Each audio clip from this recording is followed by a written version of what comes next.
ఎక్కడెక్కడ సుబ్రహ్మణ్యుడి పేరు చెప్తామో, ఎక్కడెక్కడ తలుచుకుంటామో అక్కడక్కడ సంతానమునకు ఏ విధమైన ప్రమాదం రాదు. సుబ్రహ్మణ్యుడికి నమస్కారం చేస్తే కుజగ్రహ దోషం కూడా ఉపశమిస్తుంది. ఎక్కడెక్కడ షణ్ముఖుణ్ణి ఆరాధన చేస్తారో అక్కడ ఐశ్వర్యం పరిడవిల్లుతుంది.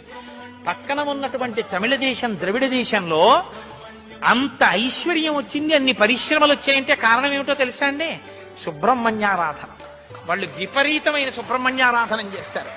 సుబ్రహ్మణ్య ఆరాధనం చేసినా, షణ్ముఖుడికి ప్రదక్షిణం చేసినా, ఆయనకి నమస్కారం చేసినా జ్ఞానము, ఐశ్వర్యము, సంతానమునకు క్షేమము, ఆయువు, ఆరోగ్యము అన్నీ కలుగుతాయి. అంత శక్తివంతమైనటువంటి సర్గ ఈ షణ్ముఖోత్పత్తి